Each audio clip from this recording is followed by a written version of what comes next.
No ar, Faixa Livre, rádio jornalismo de verdade, a informação de primeira qualidade, a interpretação e os comentários das notícias, entrevistas, o contraditório.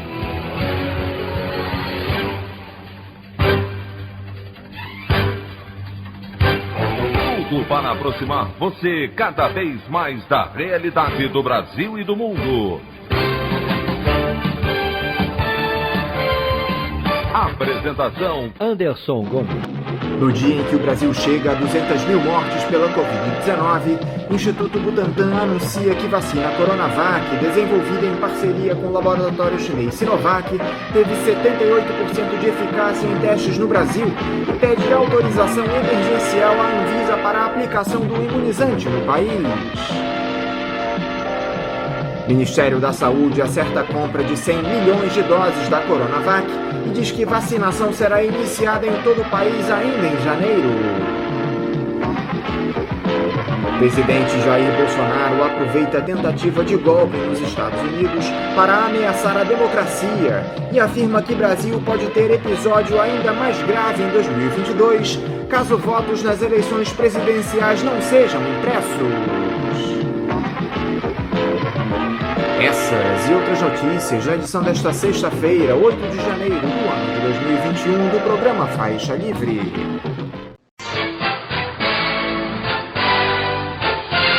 O comentário de Anderson Gomes.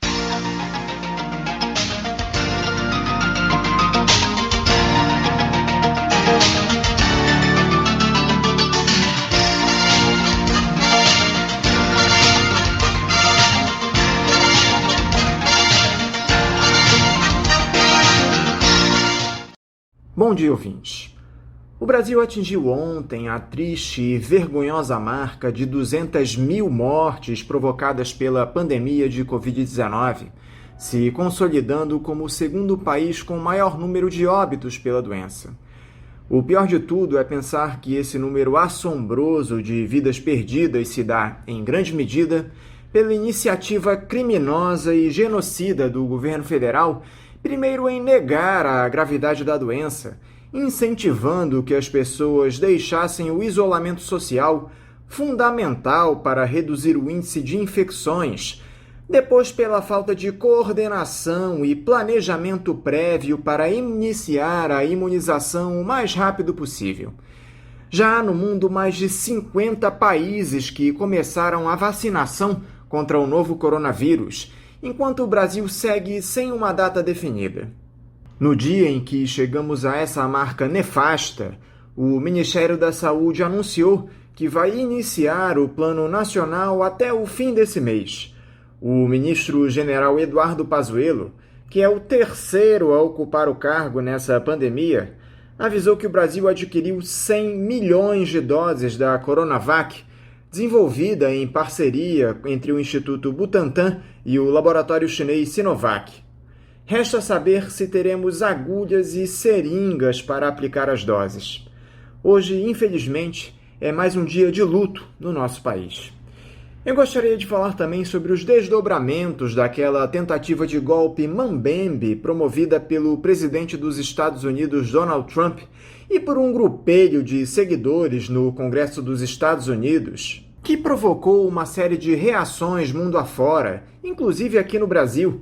Diversas autoridades comprometidas com a democracia lamentaram o episódio, alertaram para os perigos que isso traz a outras nações, menos evidentemente o presidente Jair Bolsonaro. O ex-capitão do Exército insistiu no discurso falacioso de que houve fraude no processo eleitoral estadunidense e, pior, disse que o Brasil terá um, abre aspas, problema pior que os Estados Unidos, fecha aspas, se não houver voto impresso nas eleições de 2022. Ou seja, ele ameaça abertamente a ordem democrática caso o resultado das urnas não o favoreça. Essa é que é a verdade. Eu queria aproveitar para ler um trecho do que o jornalista Leonardo Sakamoto escreveu no site UOL a respeito desse episódio lá nos Estados Unidos e suas consequências. O título do artigo é Tentativa de golpe de Trump é lição para o Brasil se preparar para 2022. Assim como Trump, que perdeu a eleição nos Estados Unidos e culpou o sistema eleitoral, Bolsonaro ataca a urna eletrônica, expandindo uma dúvida antes restrita a pequenos grupos que acreditam em teorias da conspiração, o que pode ser útil para questionar o resultado das eleições em 2022, caso lhe seja desfavorável. O presidente defende que as urnas produzam um comprovante impresso, mesmo que especialistas afirmem que isso só tumultuaria o processo. A campanha de desinformação contra nosso sistema eleitoral, levada a cabo por bolsonaristas, tem surtido efeito. Tanto que pesquisa Datafolha, publicada neste domingo, dia 3, apontou que 23% da população quer a volta do voto em papel, ironicamente mais suscetível a fraudes e que leva mais tempo para ser apurado. Jair ajuda a pavimentar sua narrativa para a batalha que irá logo adiante dentro de um projeto maior. Assim como nos Estados Unidos, declarações como essa e sem provas, vindas de um presidente, fragilizam instituições. Simultaneamente, o governo Bolsonaro já tentou sequestrar ou enfraquecer COAF, Receita Federal, Polícia Federal, Procuradoria-Geral da República, instituições de fiscalização e controle. No primeiro turno das eleições do ano passado, milícias bolsonaristas se aproveitaram de problemas do Tribunal Superior Eleitoral, que em nada afetaram a segurança da votação, para colocar sob suspeita as eleições dos municípios em que seus candidatos não foram bem votados e para lançar um véu de dúvida sobre o sistema como um todo. Na mesma época, o presidente demorou para reconhecer a vitória de Joe Biden. "Eu estou aguardando um pouco mais", disse. "Teve muita fraude lá, isso ninguém discute." O que aconteceu nesta quarta-feira no Capitólio é uma lição para o Brasil se preparar para 2022. Não uma lição apenas para bolsonaristas, mas para todos os que prezam pela democracia. Pois por aqui, com uma democracia mais jovem, instituições mais frágeis e forças armadas com uma relação não raro promíscua com o presidente, podemos não ter um desfecho republicano.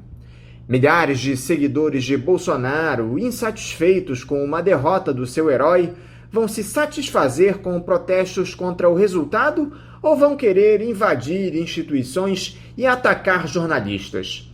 O que pode acontecer se bolsonaristas, que foram generosamente armados pelo presidente nos últimos anos, resolvam ir às ruas e encontrarem com soldados, cabos e sargentos simpáticos a Bolsonaro? O que acontece quando um governo com laços com milícias é profundamente contrariado? Em tempo, como comentou um amigo jornalista que trabalha nos Estados Unidos, fosse um ato do Black Lives Matter, não conseguiria passar nem perto da porta do Congresso, mas como são brancos e conservadores, fazem o que desejam.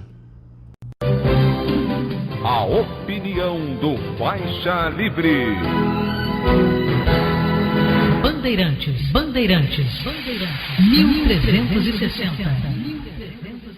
Estamos apresentando Faixa Livre. Voltamos a apresentar Faixa Livre.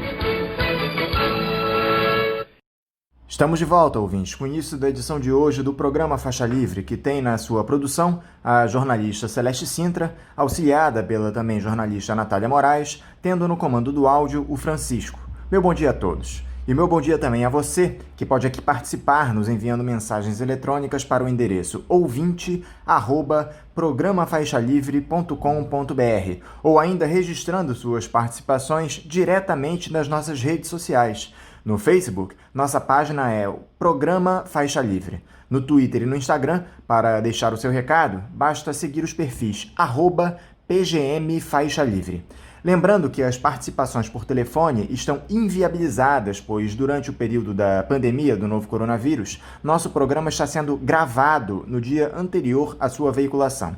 Pedimos desculpas aos nossos ouvintes que costumam interagir conosco desta forma, mas foi a maneira encontrada pela equipe do Faixa Livre para mantê-los informados sobre o que acontece no país e no mundo com essa nossa visão crítica e, ao mesmo tempo, preservando a saúde dos profissionais que levam o programa ao ar.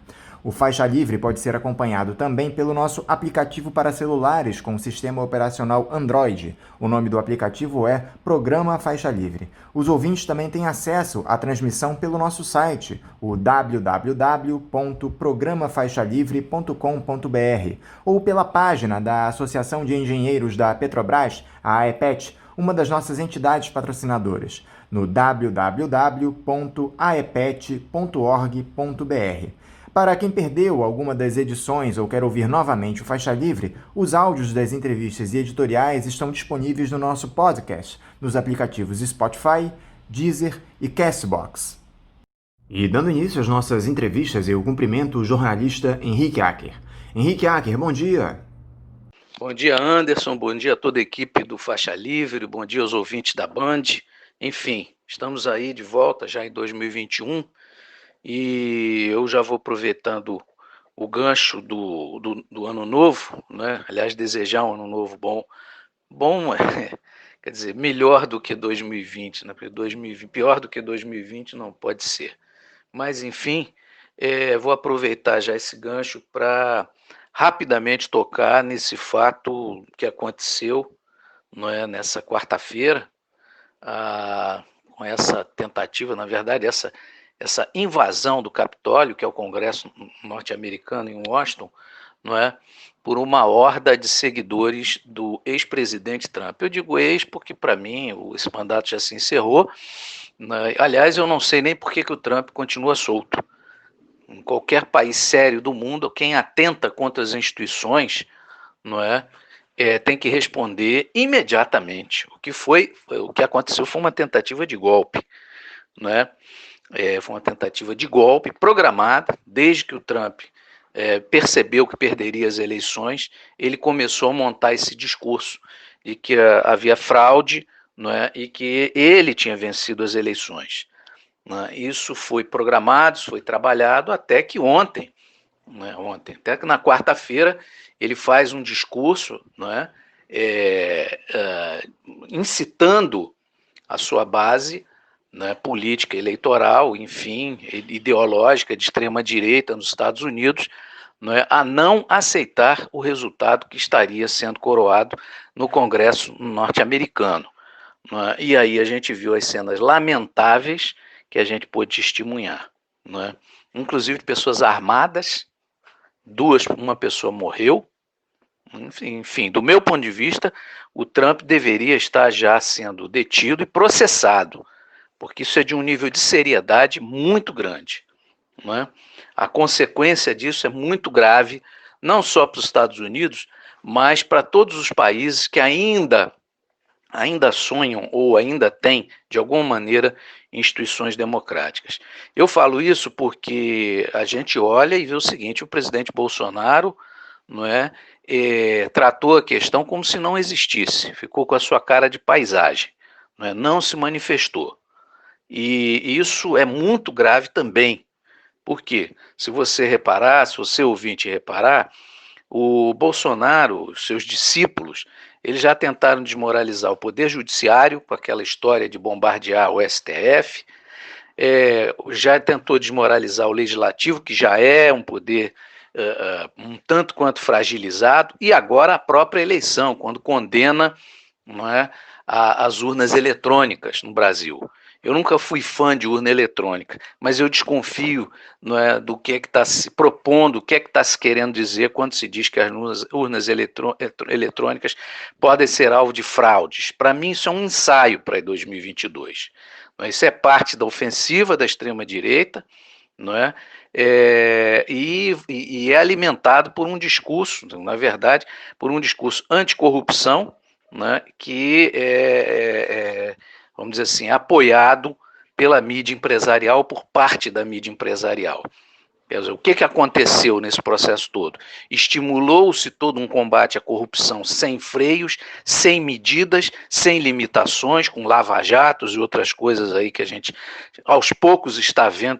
O próprio Poder Judiciário está elucidando essa questão e mostrando que as práticas desenvolvidas pelo juiz Sérgio Moro, não é, e aquela trupe que tomou conta de assalto, de extrema-direita, que tomou de assalto parte do Ministério Público Federal, não é?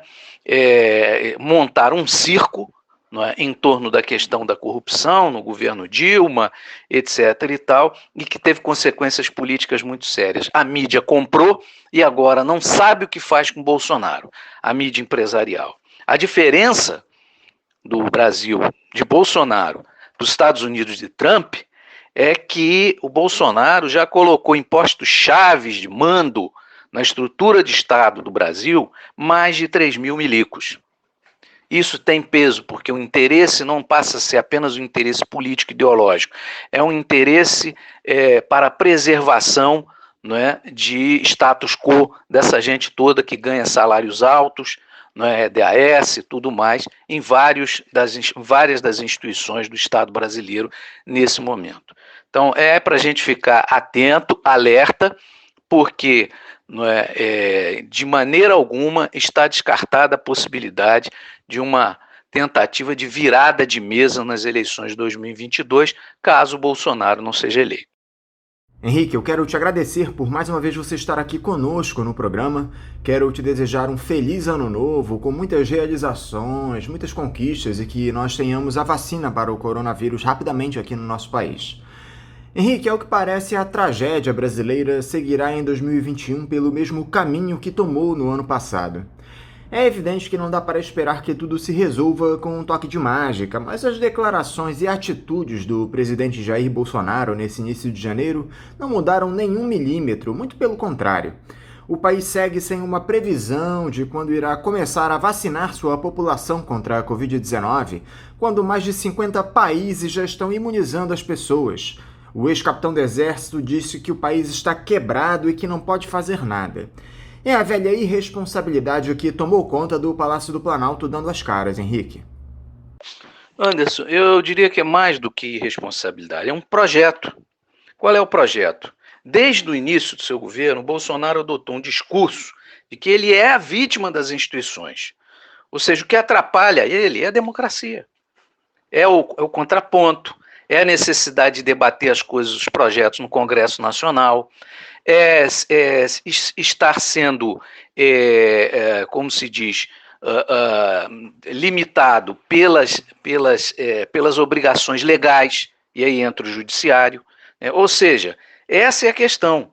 Essa conversa de país quebrado é uma desculpa para justificar que a extrema-direita não pode enfrentar os problemas da grande massa do povo brasileiro, porque existem instituições.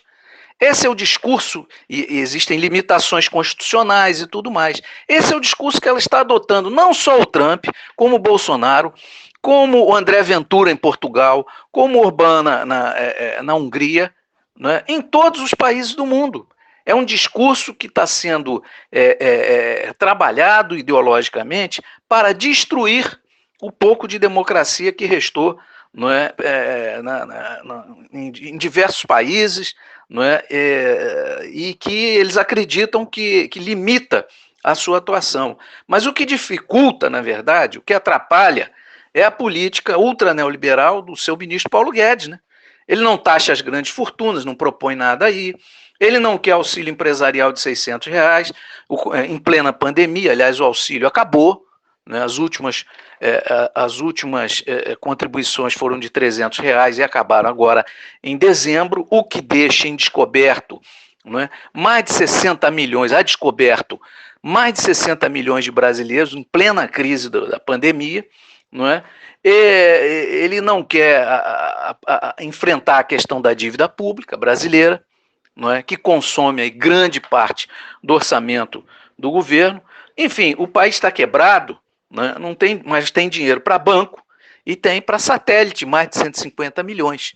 Essas brincadeiras estão sendo feitas. Na verdade, não existe país quebrado. Existe um país desigual. É isso que existe. Não é? E os limites dessa desigualdade é que fazem com que a gente tenha hoje uma encruzilhada. Não é? Como é que vai ser?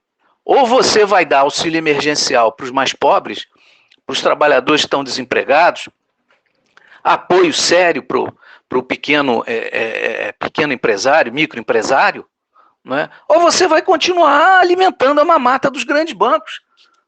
Aliás, o Brasil é um país fantástico, né? Provavelmente é o único país do mundo que tem 4, 5 grandes bancos. Não tem mais. Os outros são esses bancos aí de internet, que a gente nem sabe onde isso, nem sede no Brasil isso tem, não é? Tem registro só. Então, assim, é uma questão de opção, o país não está quebrado, não é? A política neoliberal, ultra neoliberal do senhor Paulo Guedes é que está levando o país, não é, para um buraco, para uma encruzilhada.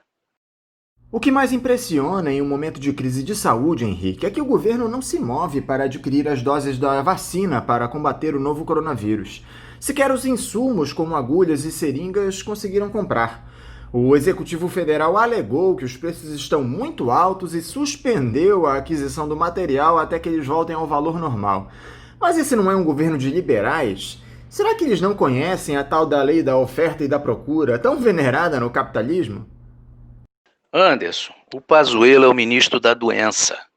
A Anvisa foi tomada por milicos que estão sentando em cima da burocracia, não é, para justificar as atitudes que o Bolsonaro quer que se tome, ou seja, nenhuma.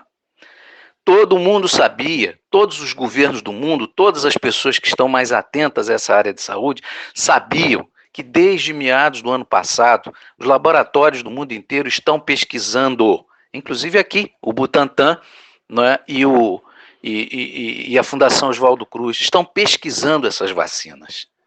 Então, quer dizer, o Pazuello, que era o homem da logística, não foi capaz de comprar nem seringa, nem agulha. Mas não é porque ele não foi capaz, é porque não se quis fazer. O Ministério não é o Ministério da Saúde, é o Ministério do desmonte do SUS. É o que a gente está vendo aqui no Rio de Janeiro. 4.000 funcionários temporários simplesmente foram dispensados no final do ano. Talvez 1.000 continuem.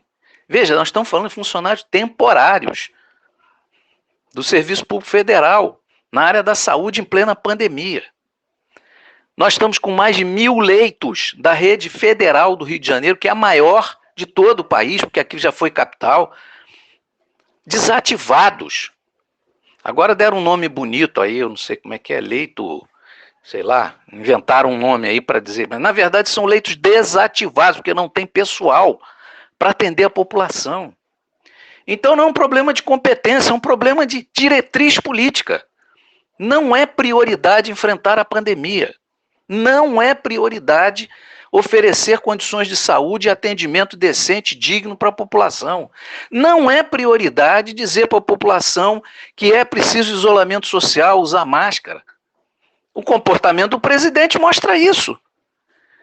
Então, o que a gente está vendo, na verdade, é que se transformou a Anvisa e o Ministério da Saúde, não é, em órgãos para dificultar o combate à pandemia, né? Então não fosse o Instituto Butantan lá em São Paulo e a Fundação Oswaldo Cruz, que são órgãos públicos, é bom dizer, nós não teríamos nada, absolutamente nada. Isso é uma diretriz política, não é uma questão de competência.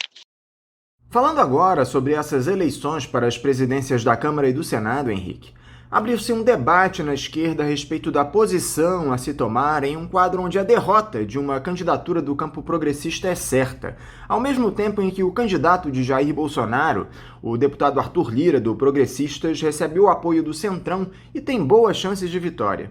A alternativa defendida pela oposição é estar ao lado do deputado Baleia Rossi, do MDB, para conseguir espaço na mesa diretora e tentar barganhar a atenuação de determinadas medidas de destruição do Estado Nacional, como as reformas e as privatizações. O detalhe é que, ao mesmo tempo, o ex-presidente Michel Temer já ligou para o Bolsonaro avisando que uma vitória de Baleia Rossi não significará a oposição ao governo. Parece que a esquerda adaptou aquele ditado popular e agora tem um baleia na sala, Henrique. Olha, Anderson, eu creio que esse processo, não é, de negociação em torno de candidaturas para a presidência da Câmara dos Deputados, não é, mostra bem a fragilidade que se encontram as oposições e particularmente a esquerda brasileira. Eu disse isso nas eleições municipais aqui do Rio e volto a dizer. O que é que está acontecendo na verdade? É um faz de conta.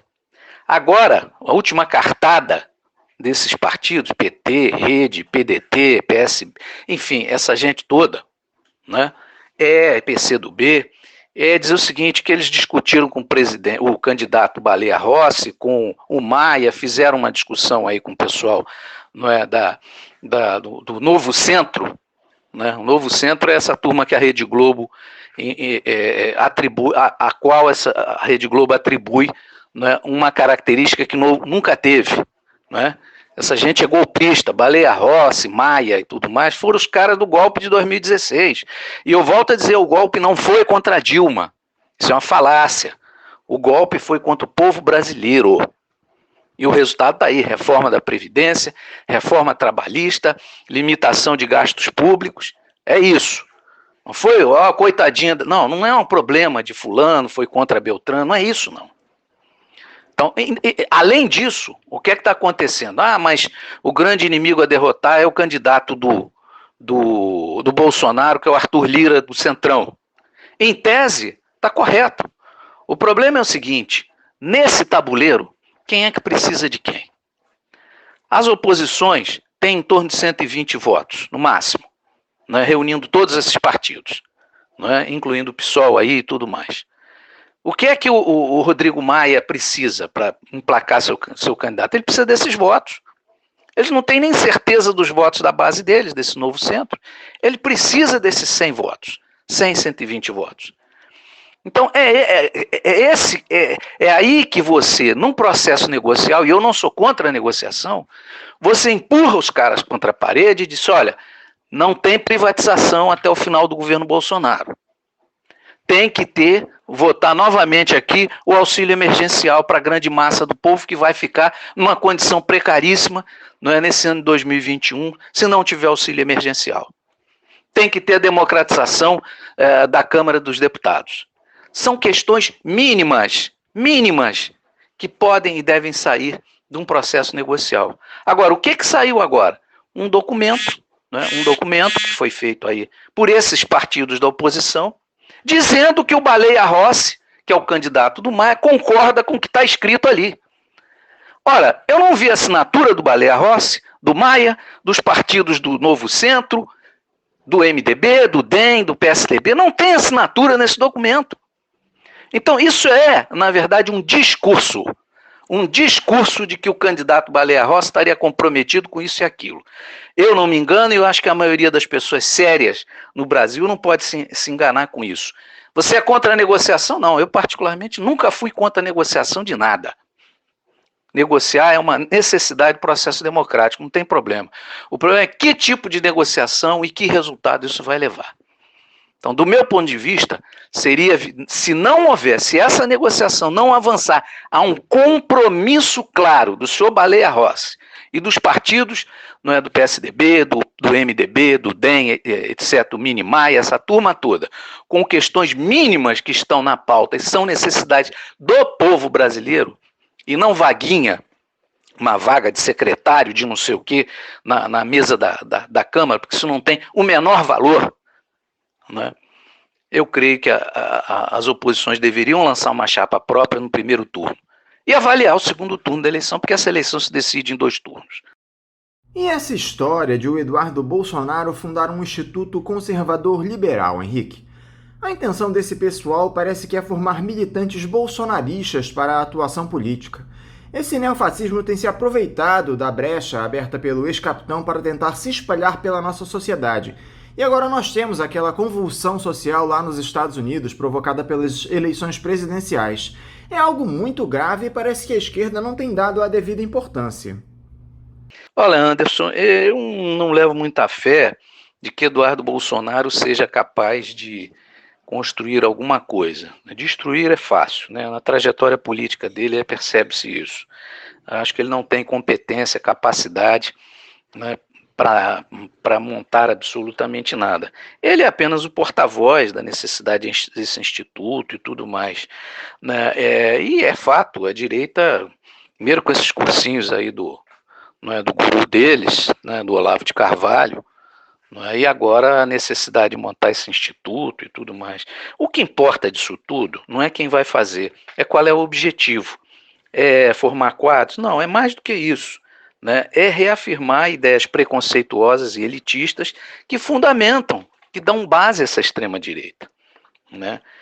Enquanto a esquerda, não é só no Brasil, ela está apegada, né, a defender apenas as instituições do Estado democrático, e eu não sou contra, eu acho que deve defender, não tenho dúvida, né? A direita está tentando avançar. Está fazendo um discurso de que as estruturas do Estado democrático estão falidas. E, de fato, elas estão em xeque. Mas não é porque elas não sejam necessárias. É porque o Estado democrático, burguês, como a gente conhece, ele está sob captura do sistema financeiro internacional. Os Estados estão endividados, né? As suas estruturas todas estão trabalhando para o capitalismo, né, global, não é? No Brasil, o caso da dívida pública é escandaloso e vergonhoso, o quanto que se paga só de juros, né, para o sistema financeiro, os títulos da dívida pública, etc. e tal. Já não vou me aprofundar nisso porque não dá tempo, e também é uma coisa que a gente vem debatendo há algum tempo. Então, na verdade, quer dizer, isso só sinaliza, essa história de instituto, o objetivo da extrema-direita, que é avançar. Ela está pegando carona na destruição do Estado democrático, né, que é fruto dessa captura pelas instituições financeiras, pelos bancos, pelos grandes grupos econômicos, né, e está fazendo disso uma bandeira. Né? Por quê? Porque o cidadão comum, ele paga muito imposto, vive mal e recebe muito pouco das estruturas do Estado. Infelizmente é isso que está acontecendo.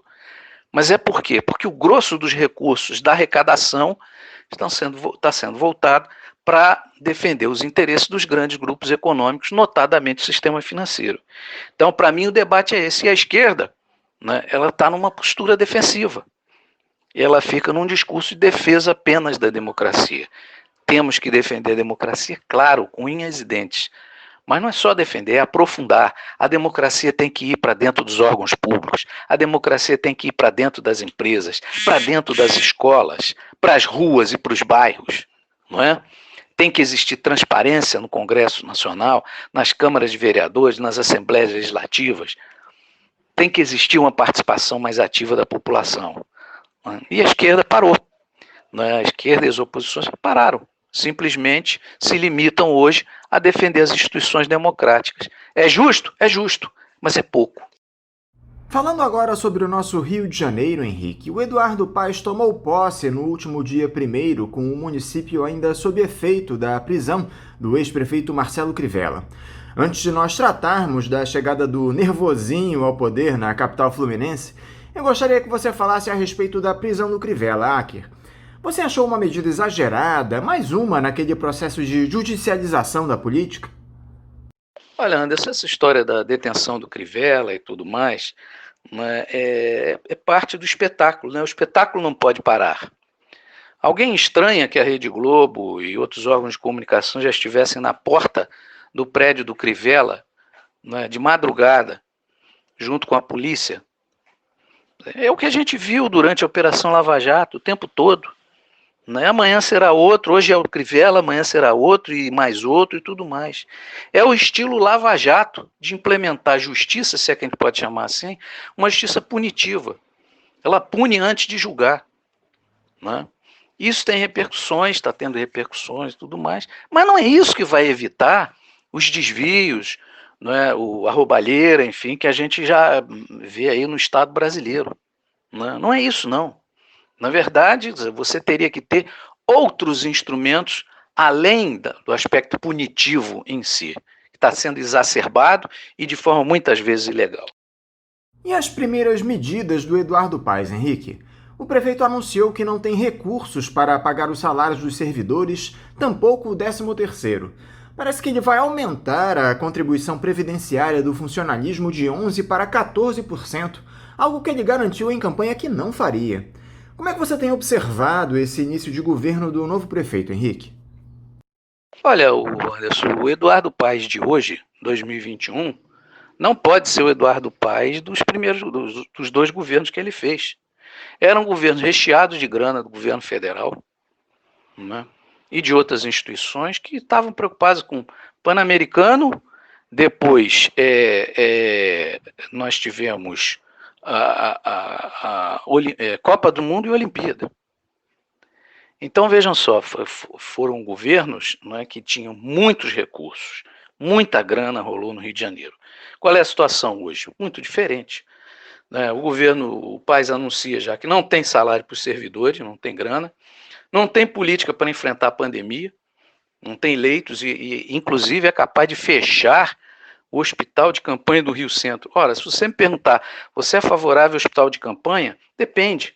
Em tese é possível, uma pandemia é possível. É claro que seria muito melhor que nós tivéssemos toda a rede pública de saúde funcionando em condições de atender a grande massa da população.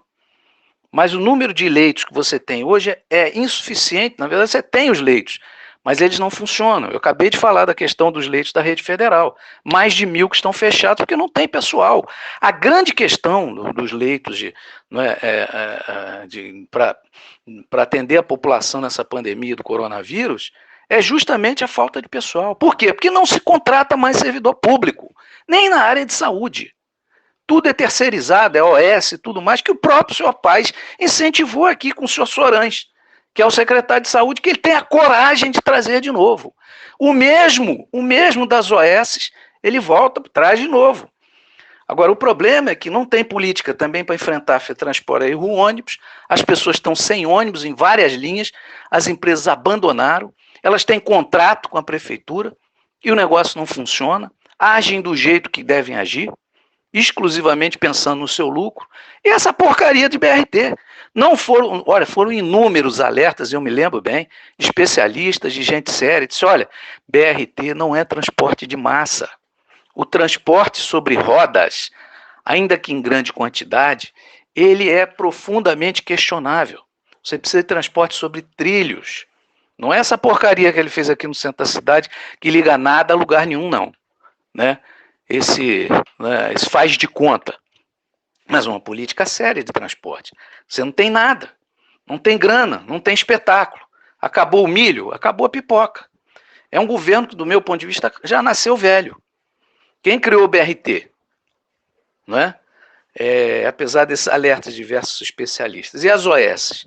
Então, eu creio que nós vamos ter um governo com muitas dificuldades, né, mas que não tem mais, né, a gente costuma dizer, né, tem que ter pão e circo, né, mas pelo jeito o pão não vai ter.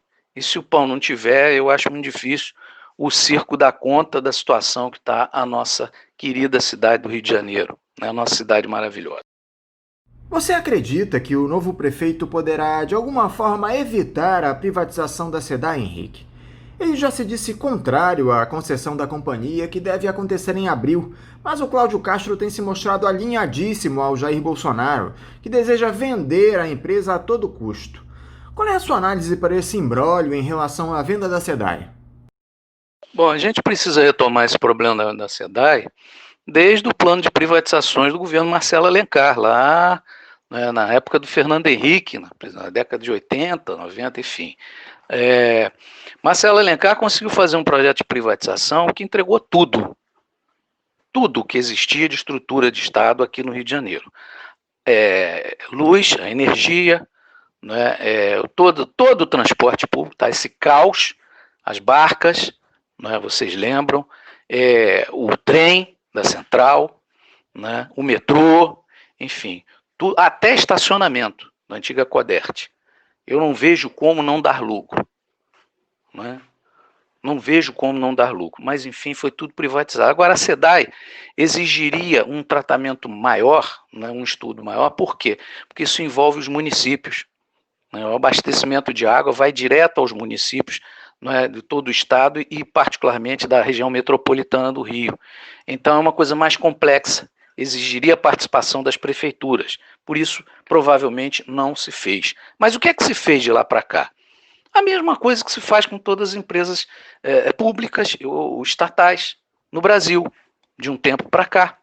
Né? Qual é a receita? É muito simples. Estrangula financeiramente, destrói o seu corpo técnico. A SEDAI tinha técnicos, e ainda tem, excelentes de primeira linha, formados dentro da própria SEDAI, estrangula financeiramente, afasta os técnicos capacitados dos postos de comando e coloca o pastor Everaldo lá. É a turma do pastor Everaldo que está mandando lá. Pelo menos era até há pouco tempo, eu não sei se continua.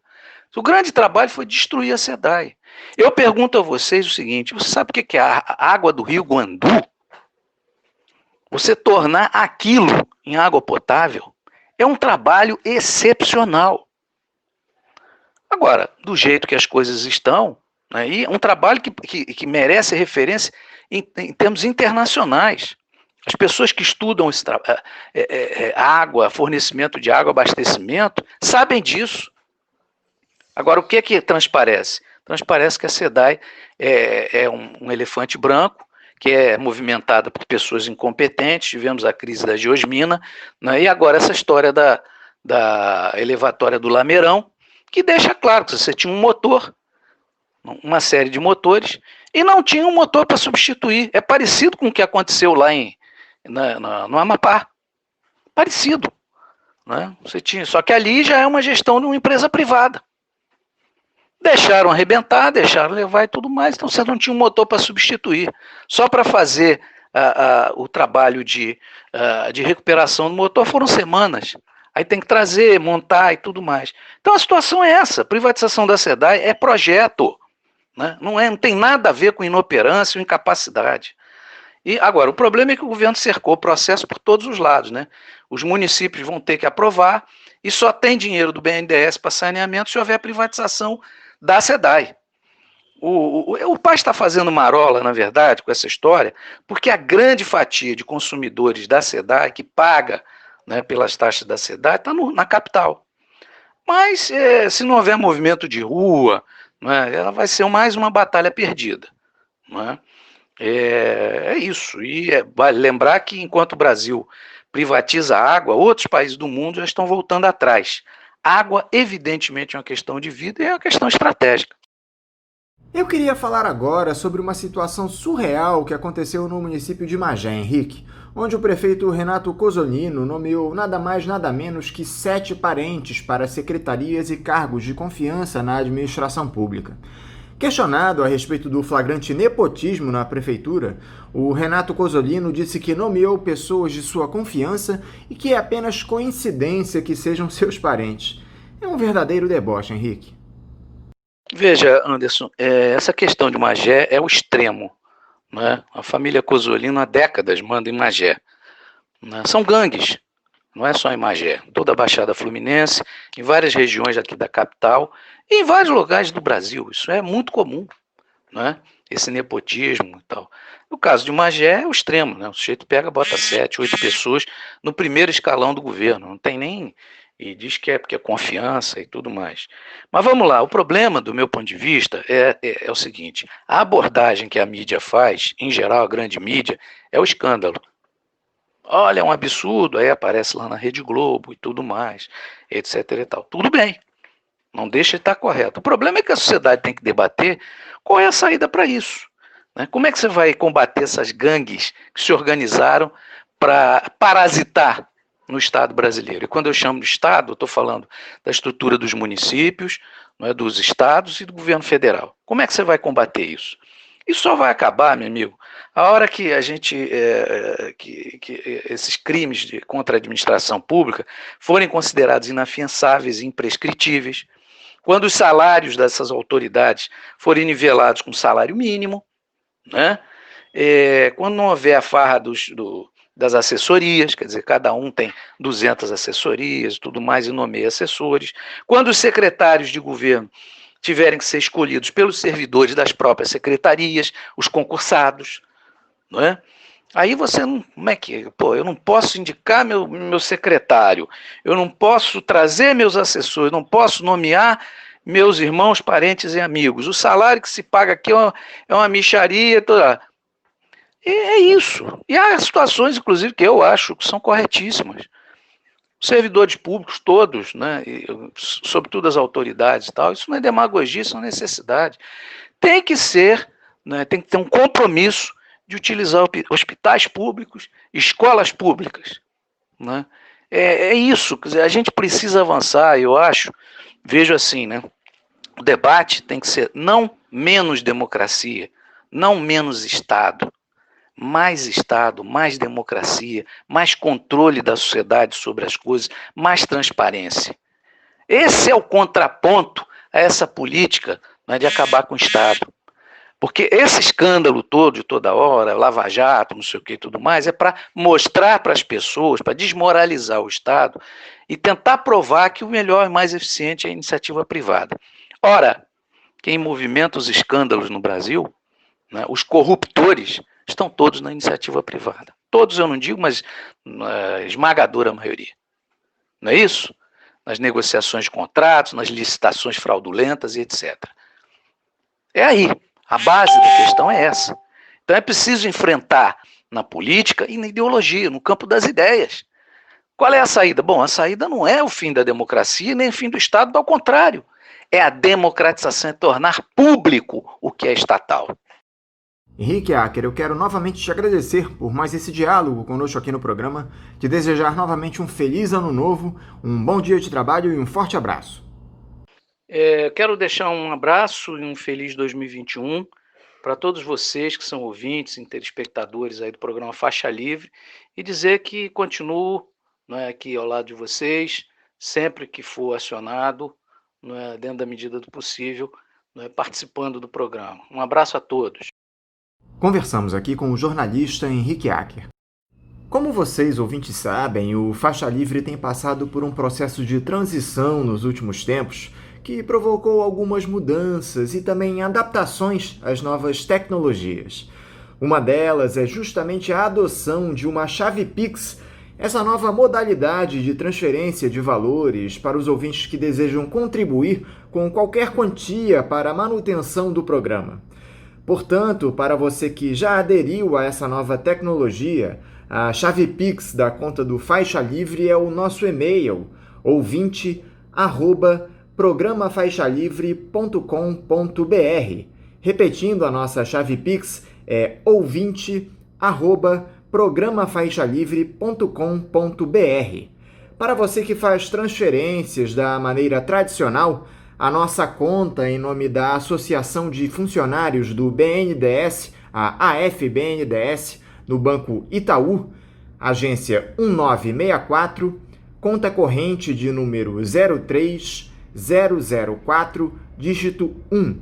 Repetindo, a agência do Banco Itaú, 1964, conta corrente 03004, dígito 1.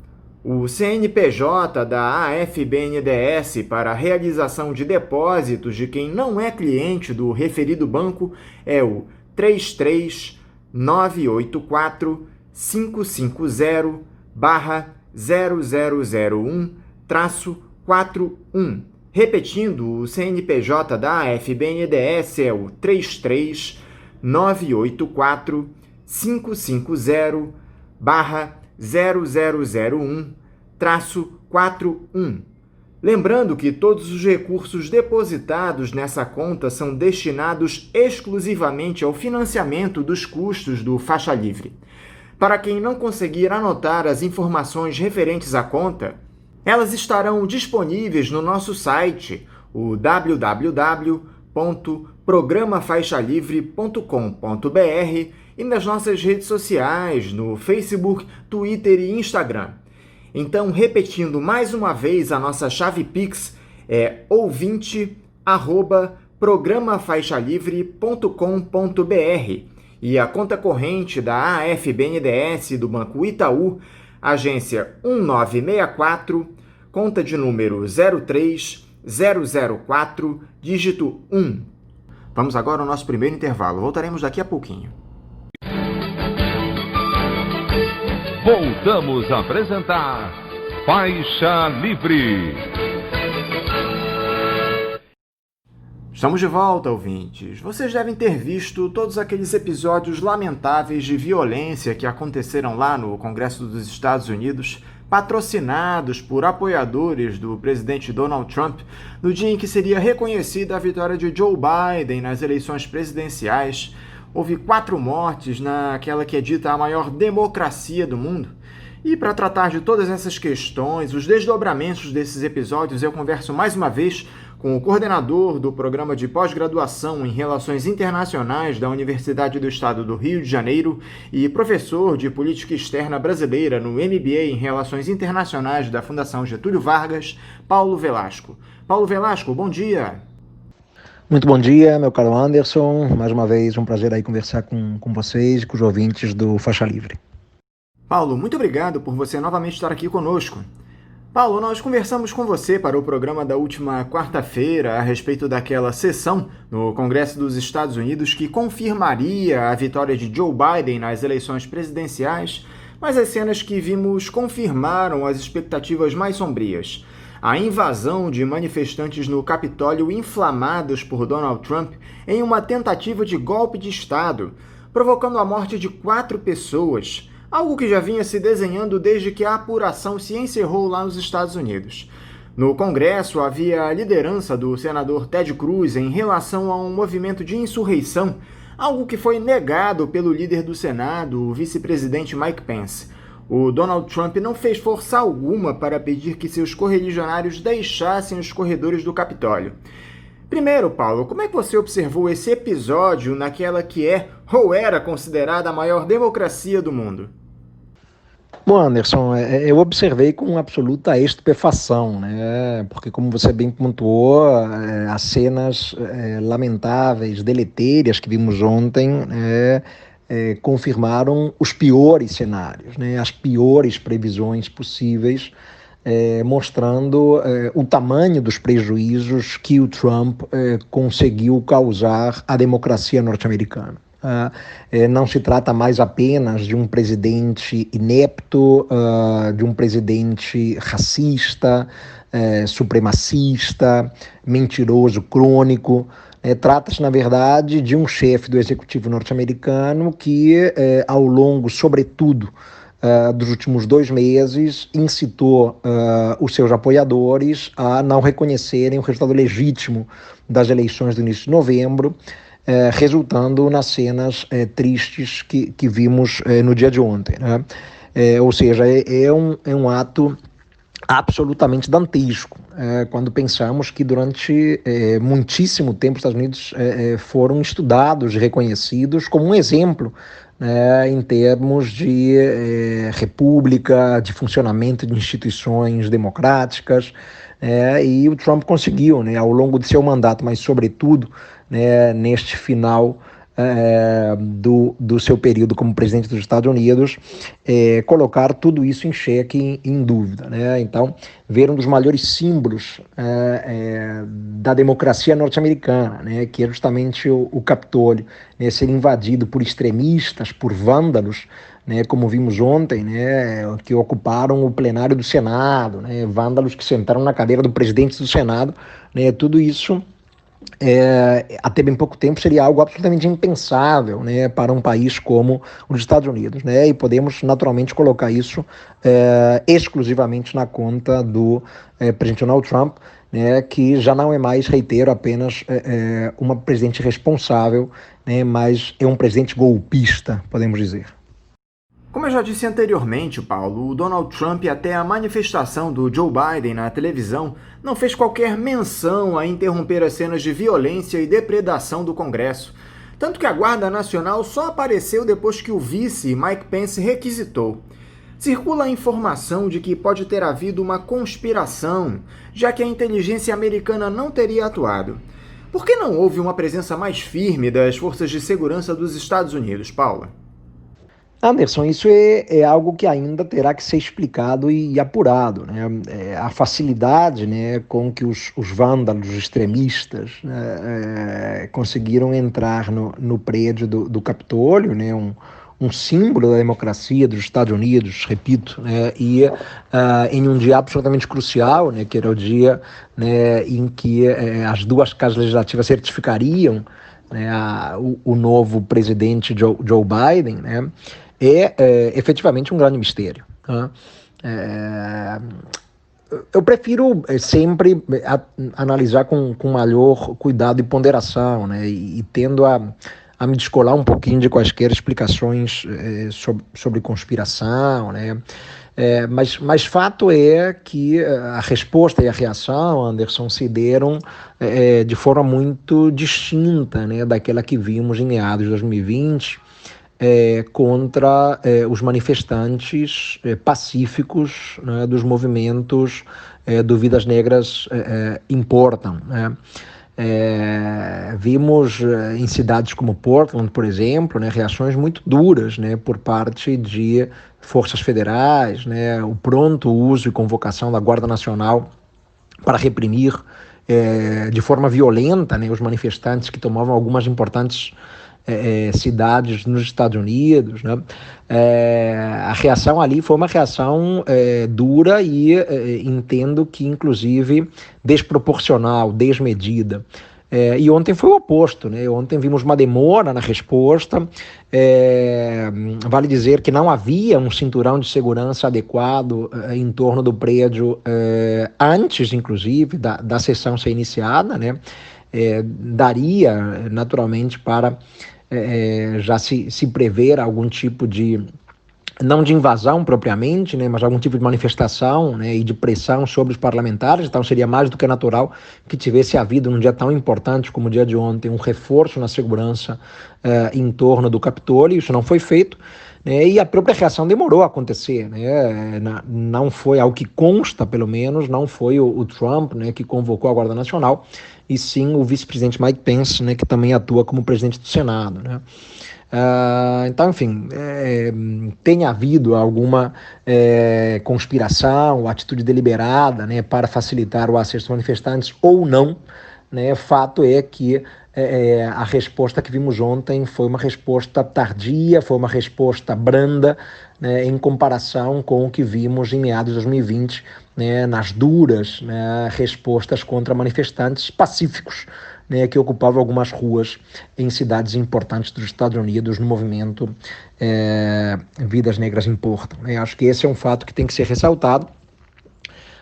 E claro, evidentemente, todos ficamos absolutamente surpresos, né, com a facilidade com que, né, os extremistas, vândalos, radicais de toda sorte, alguns inclusive fantasiados, né, ocuparam o plenário do Senado, enfim. Então, realmente ainda muito vai ter que ser apurado e explicado, né, mas claro, no calor do momento acho que é importante, né, evitarmos quaisquer conclusões precipitadas. Em um caso como esse, qual é o papel das Forças Armadas? Você tem uma manifestação claramente golpista, ensejada pelo presidente da República, que fica impassível ao que ocorre. Os militares poderiam agir de alguma forma para evitar o pior ou só se fossem instados pelo líder do país, Paula? Anderson, as Forças Armadas, as Forças Federais, né, inclusive a própria Guarda Nacional, elas nos Estados Unidos elas são convocadas em nome da lei e da ordem, sempre em situações emergenciais, em situações excepcionais, né, ou seja, não cabe às Forças Federais, né, fazerem a segurança ostensiva das ruas das cidades dos Estados Unidos, né. Mas elas costumam ser, né, convocadas em situações críticas, né, seja para responder, né, a algum tipo de situação de convulsão social, de insurgência, né, ou de violência crescente, né, por qualquer motivo que seja, né, para prevenir algum tipo de ato de maior gravidade. Então, elas podem ser convocadas como resposta ou também numa postura preventiva. E justamente essa postura preventiva é que faltou ontem, né? Reitero mais uma vez que seria, né, mais do que razoável que se criasse um cinturão de segurança em torno do prédio do Capitólio, para garantir, evidentemente, né, a proteção dos parlamentares, né, que chegariam ao prédio para certificar a vitória do Biden, né? E essa proteção preventiva não foi feita, pelo menos não de maneira adequada, né? As tropas federais, né, o Exército, a Guarda Nacional, elas não podem agir de ofício, Anderson, né? Elas têm que ser convocadas, tem que haver uma base, evidentemente, de convocação, que geralmente é a garantia da lei e da ordem, né?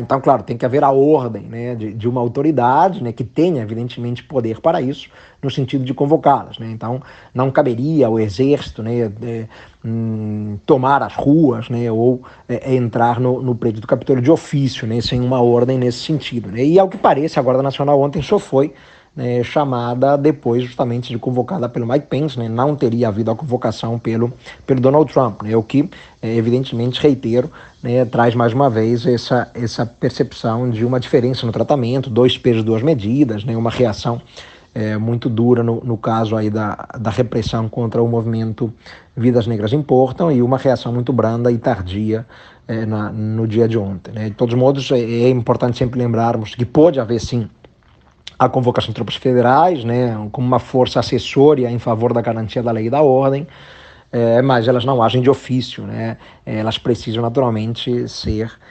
convocadas, e a ordem tem que partir de alguém que tenha autorização constitucional, né, para dar esse tipo de ordem.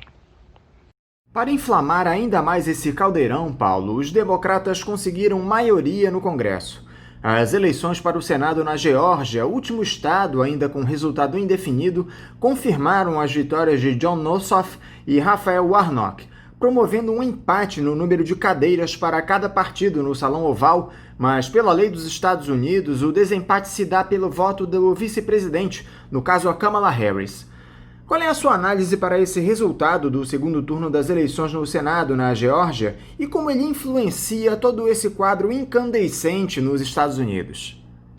Anderson, a vitória dos 2 candidatos democratas ao Senado pelo estado da Geórgia é absolutamente histórica e muito simbólica do momento que a Geórgia está passando e que os Estados Unidos também estão passando. É um momento de transição sociodemográfica na Geórgia, em que a minoria negra no estado, né, tem ampliado a sua participação nos pleitos eleitorais. Mais negros têm se registrado como eleitores, o que tem diminuído justamente a margem de diferença, né, para os eleitores brancos. Latinos, asiáticos, né, também têm se registrado como eleitores, né, no estado. Tem aumentado, inclusive, a presença de população negra nos subúrbios da Geórgia, até bem pouco tempo, né, ocupados majoritariamente por brancos. E especificamente, né, nessas eleições para o Senado, né, o que se percebeu é que se de um lado houve um avanço e um aumento na participação de negros e latinos, né, nas eleições do Senado, houve uma diminuição na participação de brancos, né, mais identificados com as bandeiras do Partido Republicano. E podemos, de alguma maneira, explicar isso a partir de 2 fatores, né? De um lado, claro, a influência absolutamente perniciosa do Trump. O Trump pode ser, sim, né, visto como grande responsável pela derrota dos 2 senadores republicanos, né, que tentavam se reeleger. Isso é algo absolutamente claro. Seja pelo seu discurso contrário às eleições e à lisura das eleições, né, falando em fraude. Então, esse discurso de Trump, né, no sentido de que as eleições foram fraudadas, desestimulou, evidentemente, republicanos a votarem, que pensaram, para que eu vou votar se a eleição já era fraudada? Então, simplesmente não compareceram às urnas. E a postura inflamada do Trump, né, os ataques que ele fez, evidentemente, a vitória do Biden e ao resultado das eleições no estado da Geórgia, né, o bate-boca com o secretário de Estado republicano, Raffensperger, do estado da Geórgia, fez também com que eleitores moderados do Partido Republicano também se desencantassem e decidissem não votar, né? Então, a postura do Trump é um fator de explicação importante. E a outra variável que podemos reconhecer é justamente a postura do Partido Democrata estimulando o comparecimento às urnas, né, estimulando, né, as pessoas mais identificadas com as bandeiras do partido a votarem na Geórgia. Isso é bem interessante, né, já ao longo da última década toda, né, temos visto aí um esforço democrata para registrar seus eleitores, né, e isso se refletiu na quase vitória, né, da então candidata ao governo da Geórgia, democrata, e na vitória dos dois senadores ontem.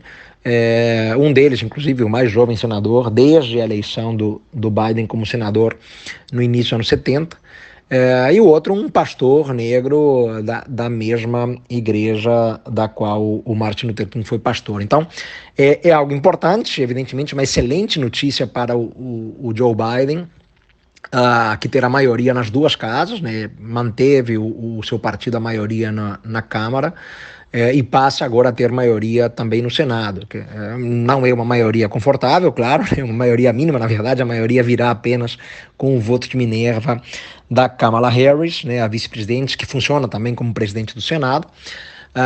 Então 50-50, na verdade são 48 democratas e 2 independentes, né, que costumam votar com os democratas, né, e 50 republicanos. Então fica 50-50, e o desempate virá com a vice-presidente Kamala Harris, né? Então isso dá uma maioria muito pequena, mas enfim, já é alguma coisa, né? Claro que é uma maioria muito menos confortável do que aquela, por exemplo, que o Obama teve no início do seu mandato. Muito menos confortável, né? Mas, enfim, dá alguma tranquilidade para poder, né, aprovar algumas medidas, passar algumas reformas, né? O Senado é uma casa fundamental para o funcionamento da política nos Estados Unidos, né? Não ter maioria no Senado significa ficar de mãos amarradas em muitas das propostas, né, e não conseguir avançar com muitos projetos, né? Então o Biden agora tem uma chance um pouco maior de poder avançar, né, com o seu projeto político de governo, tendo a maioria também no Senado. Mas claro que ele terá que negociar, porque enfim, o Partido Democrata também não é coeso. Essas 50 cadeiras, repito, né, ela é composta por 48 democratas e 2 independentes, terá que negociar com esses 2 independentes também. Enfim, mas dá alguma tranquilidade, embora não seja, né, uma maioria tão confortável como outros presidentes tiveram no início dos seus mandatos. Agora, qual é o efeito que esse episódio pode ter para o mundo, Paulo? Primeiro, no que diz respeito a novas tentativas de golpes, em especial aqui na América do Sul. Nós temos visto um avanço do neofascismo, de líderes autoritários, autocratas em todo o planeta, representados aqui no Brasil pela figura do Jair Bolsonaro. Você acha que as democracias mundo afora estão em risco? Eu acho sim, eu acho que as democracias estão em risco. Tem havido nos últimos anos, ao longo de toda a última década, agravos constantes contra as instituições democráticas em países até então tidos como democracias consolidadas, e os Estados Unidos agora dá um péssimo exemplo ao terem à frente da Casa Branca, neste final de mandato, um presidente golpista, né? Repito mais uma vez. Então, acende-se uma luz vermelha, serve de alerta, assim, não só para o Brasil, mas para vários outros países do mundo afora, né, que tem também à frente dos governos líderes populistas, extremistas, dados a posturas também para lá de autocráticas, né, e contrárias às franquias democráticas. Então, eu acho que tem que servir de exemplo.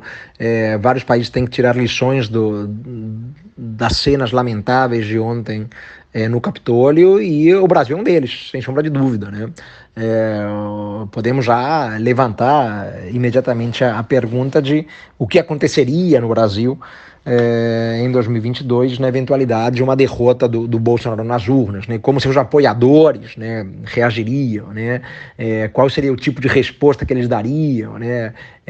Que tipo de ataque à democracia poderia ocorrer naquele cenário, né? Então, ora, né, se naquela que era tida a democracia, né, mais consolidada e a maior democracia do mundo, né, aconteceu o que aconteceu, né, em outros países poderia acontecer algo igual ou até pior, né? Então, é um momento realmente muito complicado, para as democracias do mundo afora, né, exatamente esse avanço de um populismo extremado, à direita e à esquerda, mas esse populismo de extrema direita, né, tem sido mais visível, né, tem aparecido fortemente na Europa, na América do Sul, bom, nos Estados Unidos nem se fala. Então, claro que há uma preocupação importante com o que pode vir, né, a partir desse triste exemplo dos Estados Unidos. Bom, se o Trump, né, incitou dessa forma seus apoiadores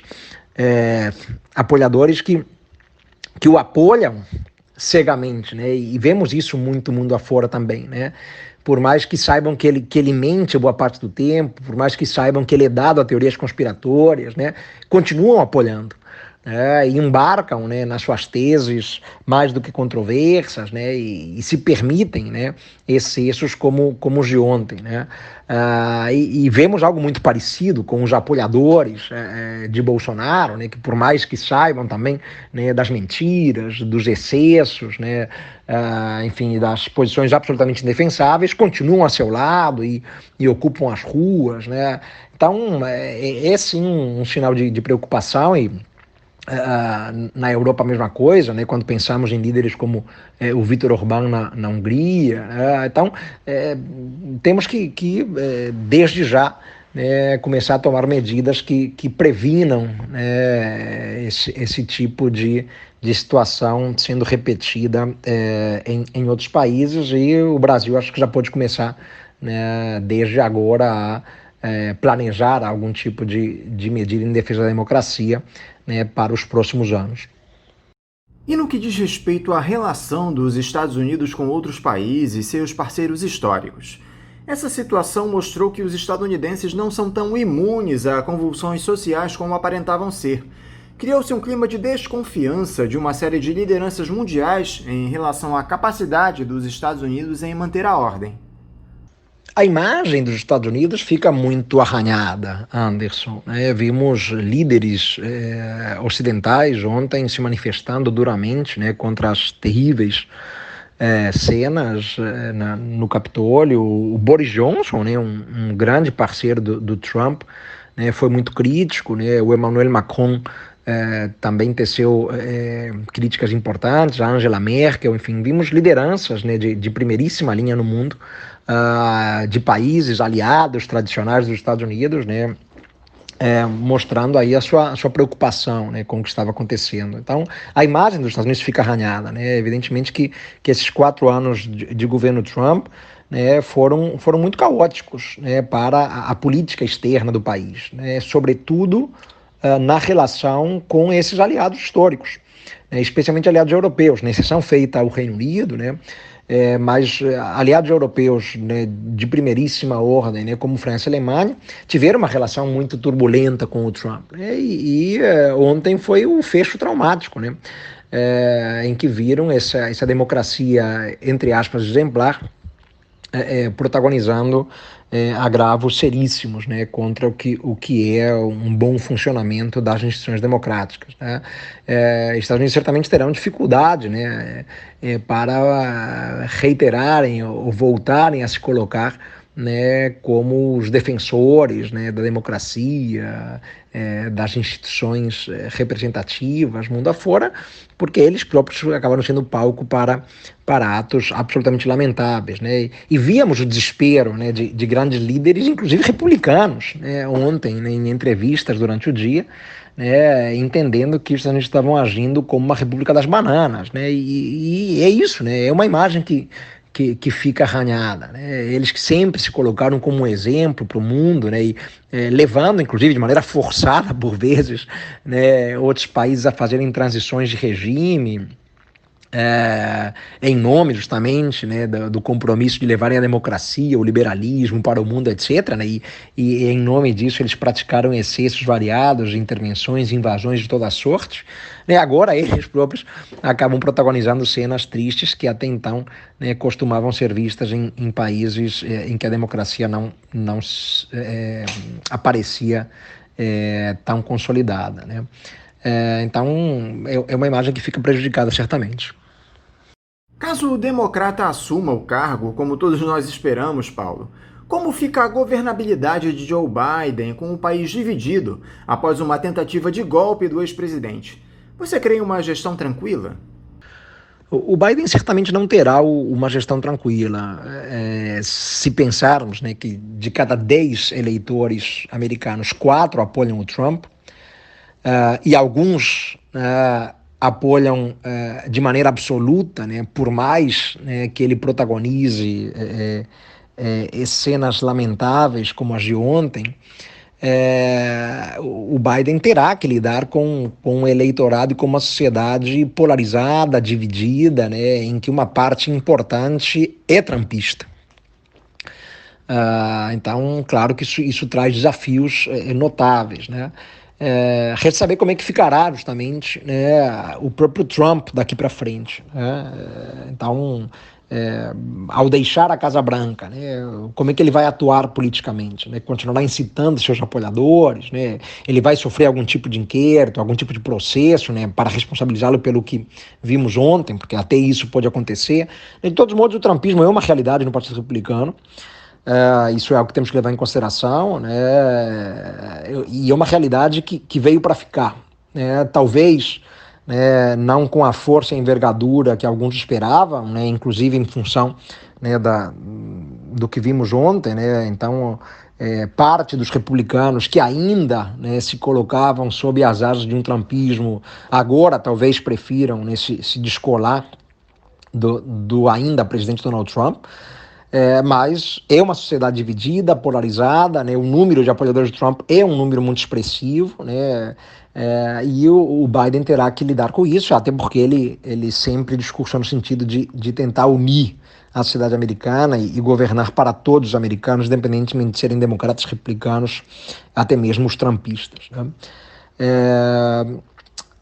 De outro lado, enfim, mesmo com a maioria estreita que terá no Senado, ele tem que negociar também. Terá que negociar com os 50 republicanos, terá que negociar dentro, né, da estreita maioria de democratas independentes, né, fazer concessões, enfim, não será um governo tranquilo, não tem uma margem de maioria tão expressiva no Senado que dê a ele, enfim, uma liberdade de ação plena, e pega um país polarizado, dividido e certamente muito, muito afetado pelas posições do presidente Donald Trump, que acabou aprofundando, acentuando as divisões, acentuando essa polarização, inclusive incitando direta e indiretamente violência, né? Então, temos que, claro, aguardar ainda para ver como vai evoluir o governo Biden, mas não será um governo tranquilo e ele não conseguirá navegar em águas calmas, não. E o Partido Republicano, Paulo, que foi implodido por Donald Trump depois dessa insurreição, como deve sair da gestão do atual presidente? Essa é uma questão fundamental. O Partido Republicano é um partido que tem que se repensar.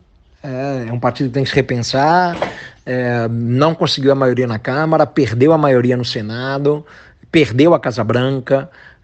Então são muitas derrotas juntas, né?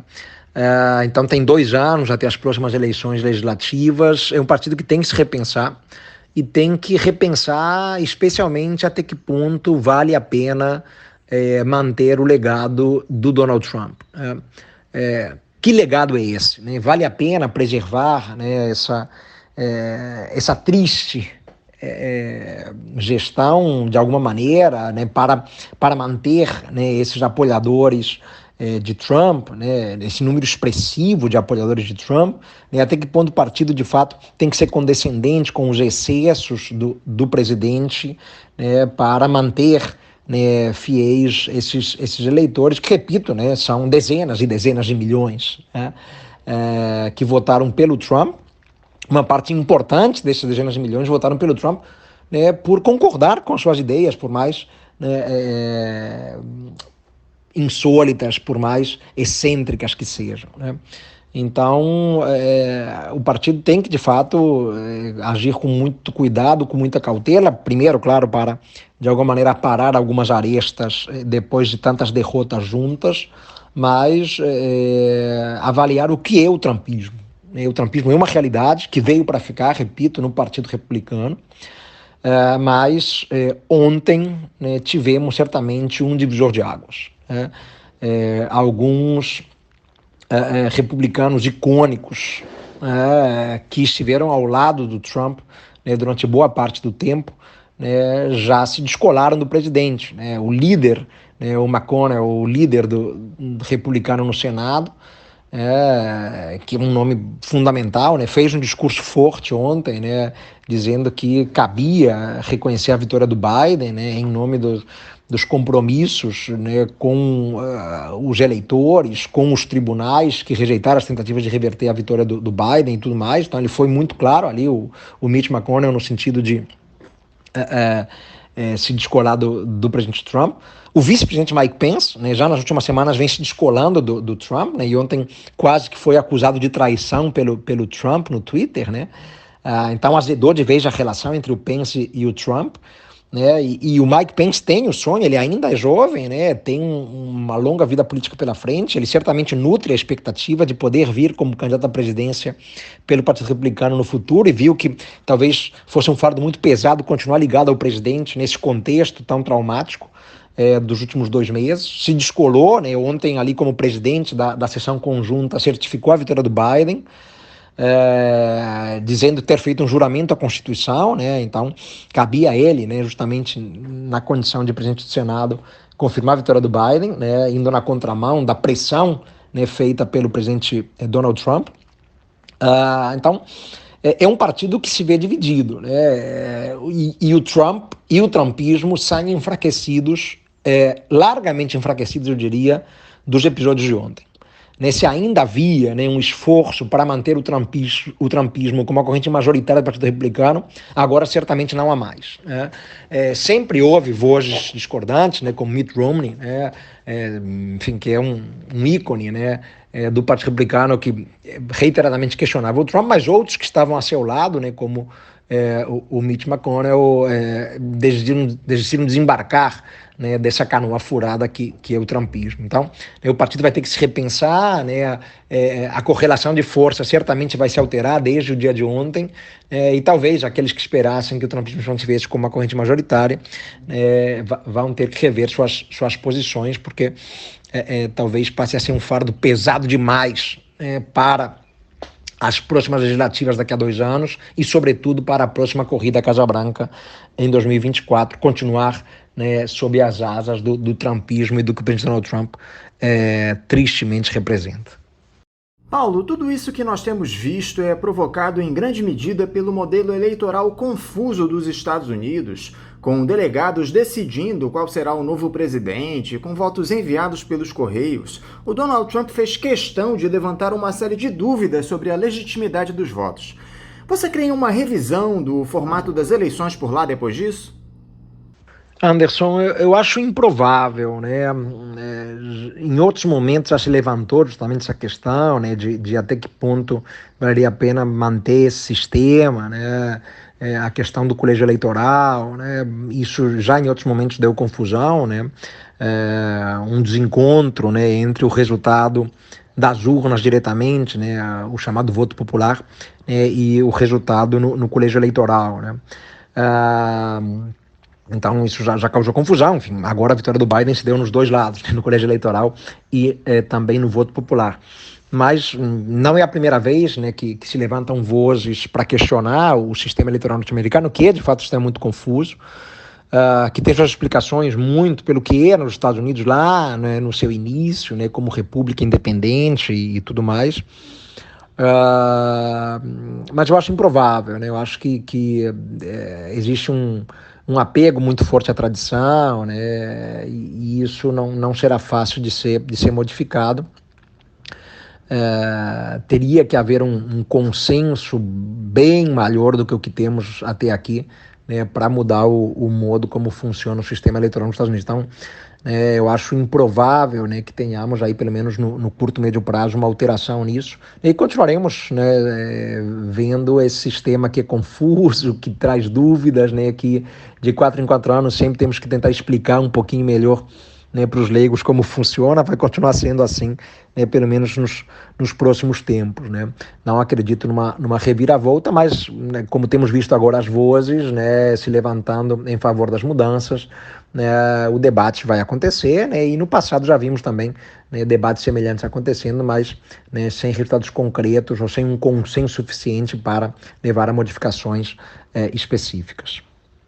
Agora, e se uma insurreição como essa acontecesse em um país do Oriente Médio, da América do Sul, Paulo? Qual seria a reação dos Estados Unidos? Curiosa foi a nota do governo da Venezuela demonstrando preocupação em relação aos fatos ocorridos. Muitos avaliaram que ela teria sido em tom de provocação.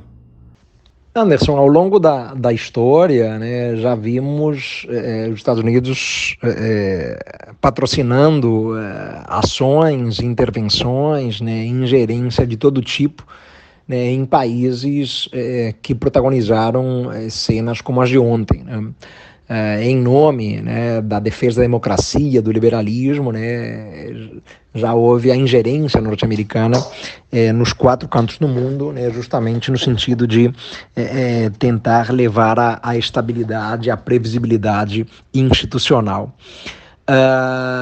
Então não deixa de ser uma grande ironia, né, vermos os Estados Unidos sendo retratado como uma república das bananas. Isso, mais uma vez, né, repito, foi feito até por congressistas norte-americanos, inclusive do Partido Republicano.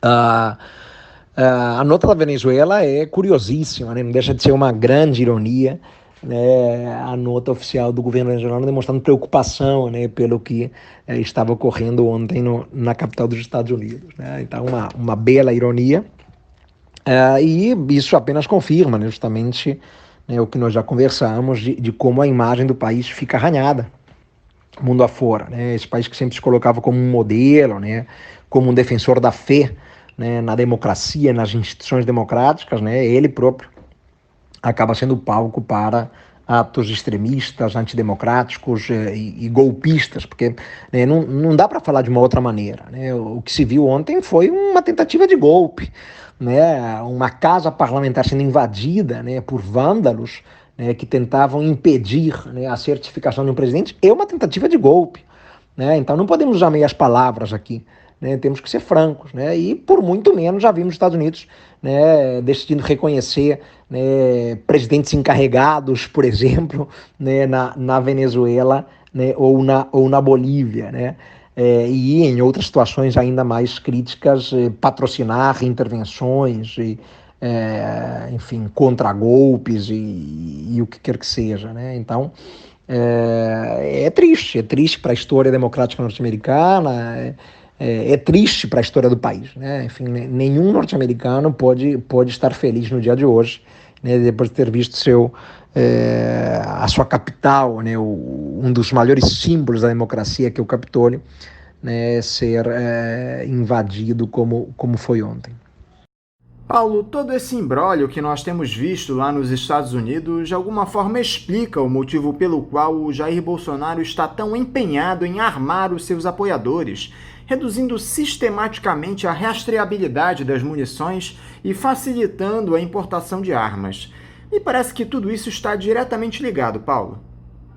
Todo esse discurso, essa posição do Bolsonaro em favor das armas, né, e tentando facilitar o acesso ao armamento, a importação de armas, né, dificultar o rastreamento de munições, né, é algo que preocupa, sem sombra de dúvida, né. No Brasil não temos essa tradição, né, nos Estados Unidos está, né, garantido desde os princípios, desde os primórdios, né, da República Independente, dos Estados Unidos, né. Sempre houve, né, essa defesa das liberdades individuais, inclusive no acesso às armas. Aqui não, né? Então não deixa de ser algo que contraria o que é a tradição brasileira, né? E é um Bolsonaro embarcando, né, numa onda que é muito mais própria dos Estados Unidos, né? Quando pensamos no Brasil, né, o estado de São Paulo não é o estado do Texas, né? Então enfim, é complicado, é algo que não faz parte da nossa realidade, né? Mas sim, traz preocupação, e, enfim, se entendermos, né, que temos uma democracia fragilizada, né, e que as cenas de ontem no Capitólio, né, em que alguns dos invasores entraram armados, inclusive, e houve morte de manifestantes, né, que invadiram o Capitólio, morte, enfim, que mancha ainda mais tudo que foi visto ontem, né? A preocupação é ainda maior, né? Então, será que teremos algo parecido no Brasil, né? Extremistas marchando, né? Uma turba, né, de radicais marchando, né, eventualmente contra um STF, né, contra, né, o parlamento brasileiro, né? Eventualmente armados, né? Porque tem havido uma maior facilidade nas nossas armas. Claro que a preocupação é muito maior, né? E não podemos nos enganar, né? Essa história, esse mito, né, de que o brasileiro é um povo pacífico, não é verdade, né? O grau elevadíssimo de violência nas cidades do país confirmam que não somos uma cidade pacífica, como muitos preferem crer, né? E agora uma sociedade certamente mais armada, ou pelo menos com mais condições de se armar, enfim, traz preocupações, claro que sim. Então, enfim, até que ponto, né, isso ajuda, né, nas perspectivas futuras, né, para um Brasil democrático estável? Me parece que não ajuda em nada, também não é armando a população que vai se reduzir o índice de violência, né? Então há inúmeras pesquisas que apontam inclusive em sentido contrário.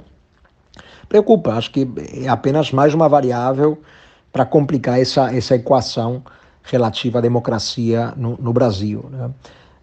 Então, vamos ver como evoluímos, né, como Estado, como nação e como democracia, mas com uma população mais armada, certamente as coisas ficam ainda mais difíceis, Anderson.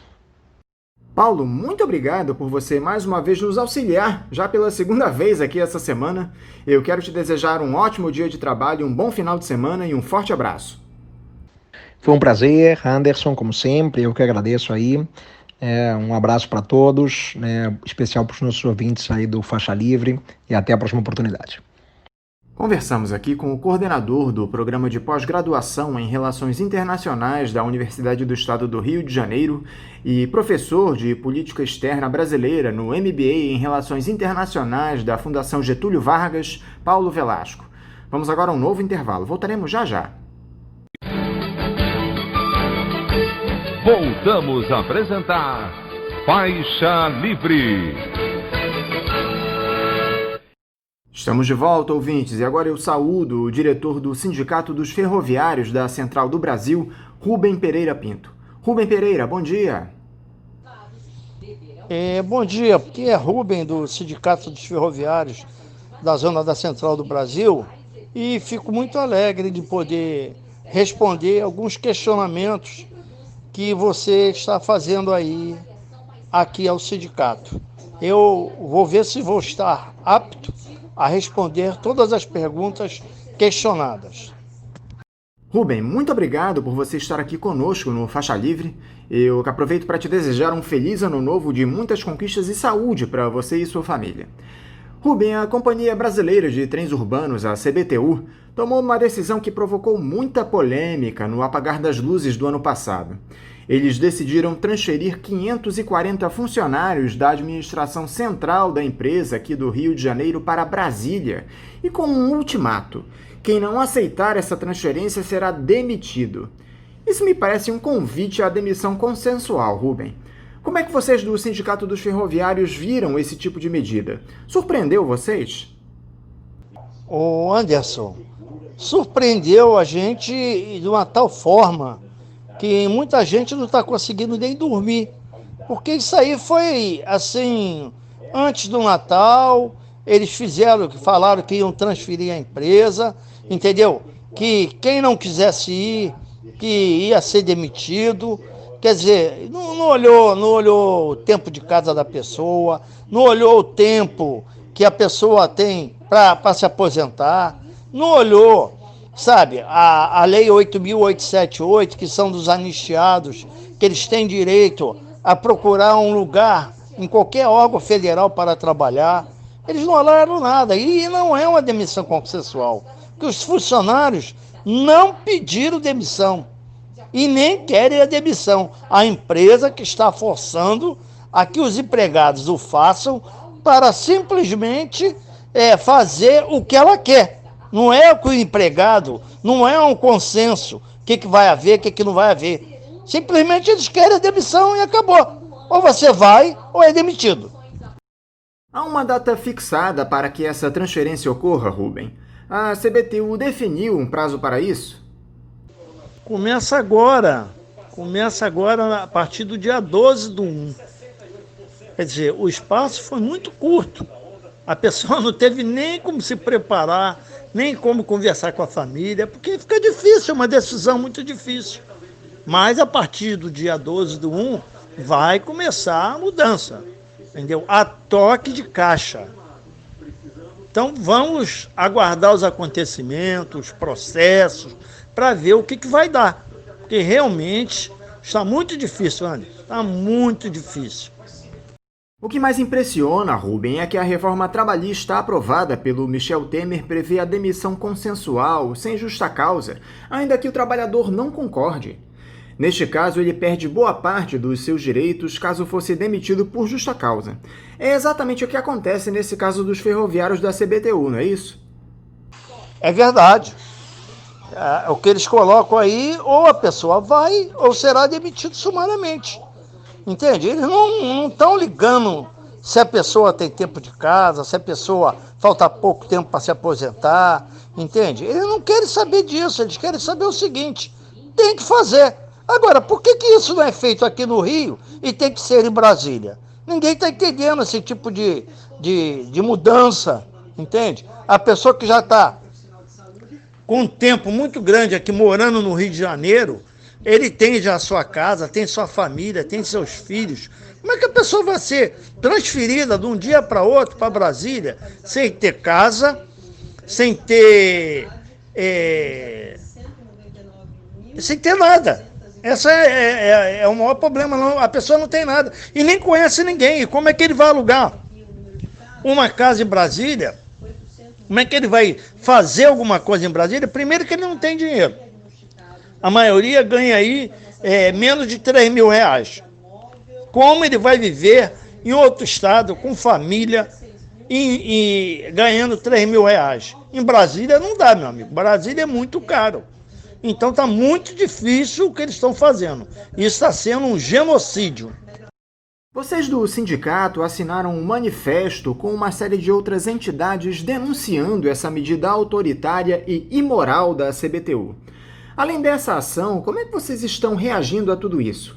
Há um corpo jurídico atuando para tentar reverter essa situação? Vocês já procuraram a justiça? Os sindicatos já realmente entraram, já nos reunimos e fizemos os nossos manifestos, inclusive com a direção da empresa. Mas a empresa, ela está irredutível e acha que a gente tem que fazer isso de qualquer forma, tendo em vista que a maioria dos empregados não tem condições nem de ter uma casa lá, nem de manter uma casa lá, nem de manter a família lá em Brasília. Não tem condição de nada, meu amigo. O negócio tá muito difícil, eles estão fazendo as coisas à revelia. Inclusive, se a gente tiver de ir, tem que pagar com o dinheiro do nosso bolso, e a empresa deu um prazo, até 1 ano, para pagar esse reembolso. Isso é um verdadeiro absurdo.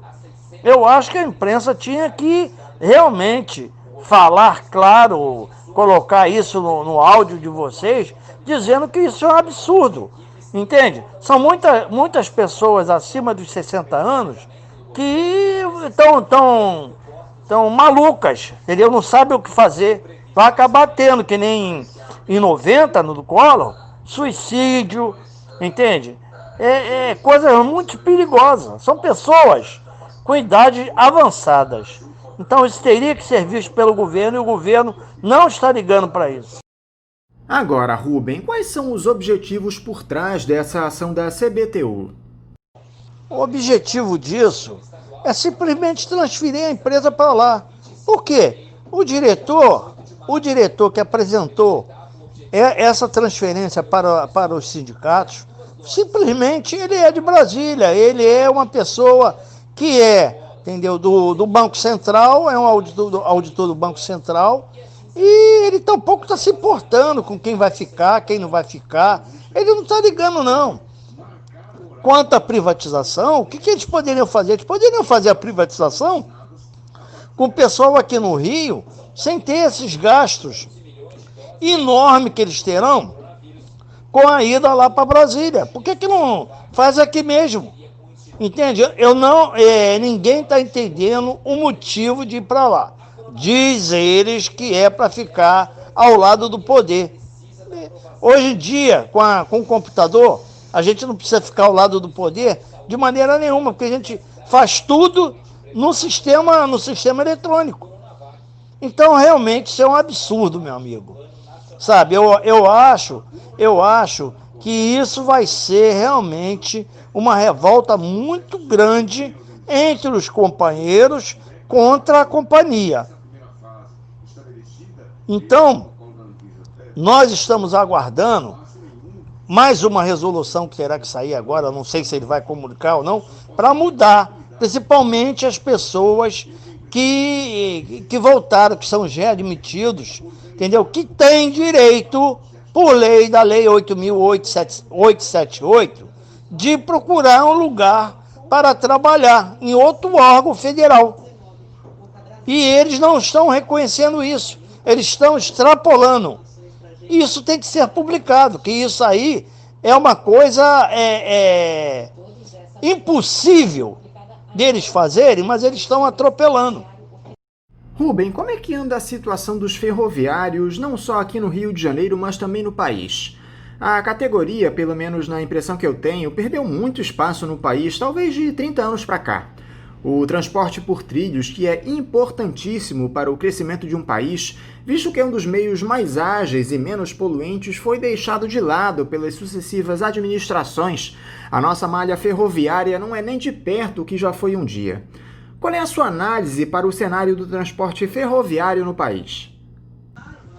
Meu amigo, o ministro Paulo Guedes, ele quer simplesmente privatizar tudo. Aqui no Rio de Janeiro, a Supervia é que domina o sistema ferroviário do Rio de Janeiro. E o que está acontecendo? A própria Supervia, ela não está aguentando, entendeu? Com a situação que ela mesma criou. Ela quis comprar. Quer dizer, comprar não, ganhou de mão beijada, né?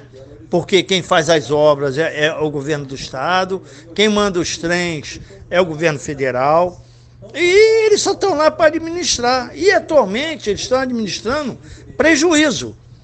Só não estão com muito prejuízo por causa de quê?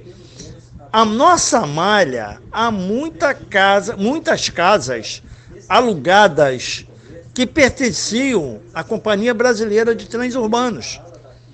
Então, eles estão recebendo esses aluguéis e estão suprindo a falta de passageiro, e não há interesse dos passageiros ficar andando de trem, porque não tem segurança, sabe?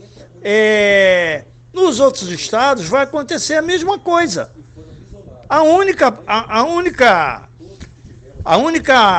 regional que tem uma situação melhor é a de Minas Gerais, que eles querem privatizar já. Não interessa para eles se a pessoa precisa andar com um transporte bom, barato, rápido. Não importa. Para eles importa é o seguinte: privatiza, que aí entra o dinheirinho, que não entra dinheiro nenhum, entende? E continua essa bagunça. Nós ficamos aí é o transporte rodoviário, que é uma porcaria, entendeu? Ninguém também quer pagar, ninguém quer fazer nada, porque o nosso país, infelizmente, está uma bagunça, está uma verdadeira desordem. Eu acho que se houvesse o investimento, como era da Rede Ferroviária Federal Sociedade Anônima, seria muito melhor. Porque nós tínhamos recurso para poder colocar o trem urbano em movimento.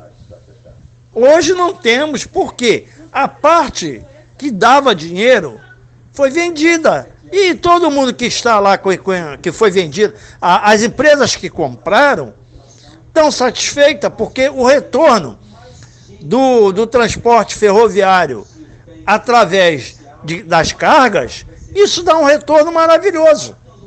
Agora, o trem urbano não dá, porque tem que ser subsidiado. Esse que é o maior problema. O governo não quer investir. O governo é um mau patrão. Ele não sabe investir. Outra coisa que chama a atenção, Rubem, é que o serviço de trens urbanos, pelo menos aqui no Rio de Janeiro, e eu imagino que em outras cidades do país, oferecido à nossa população é vergonhoso. Além da precariedade, os carros circulam sempre superlotados, o que é uma total irresponsabilidade em tempos de pandemia. E a nossa concessionária aqui no Rio, a Supervia, ainda recebeu autorização da agência reguladora, a AGETRANSP, para aumentar o valor da tarifa de forma abusiva. A passagem passará, a partir de fevereiro, de R$ 4,70 para R$ 5,90, mais de 25% de reajuste. A tarifa ficará mais alta, inclusive, que a do metrô. É uma vergonha, Rubem. Vocês do sindicato têm feito algo para contestar mais esse crime cometido contra a população pobre do Rio de Janeiro, que é quem de fato utiliza esse tipo de serviço. Ô Anderson, isso aí é um problema geral, porque as agências, elas fazem o que elas querem, bem entende. Não tem assim um parâmetro, alguma coisa assim, não tem, porque olha só, eu anteriormente eu falei para você que a Supervia recebe muitos aluguéis. E o que acontece? Ela, quando ela faz os cálculos da tarifa, ela não coloca esse valor, entendeu, no preço da tarifa. Por que ela não põe? Porque ela botou isso aí à parte. Isso aí não entra, entendeu, no cálculo. Então ela faz o que ela acha que é melhor. Aumenta, pede um aumento, a agência acata, entendeu? Que as agências atualmente no Brasil não servem para nada. Está aí o plano de saúde que o diga. Então eles aumentam da forma que eles querem, bem entende. E nós não podemos fazer nada. Não podemos fazer nada. Porque a população, se a gente for fazer uma greve, a população ainda se volta contra a gente.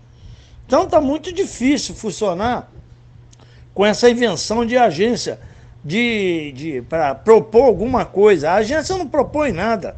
A agência simplesmente faz o que as companhias querem.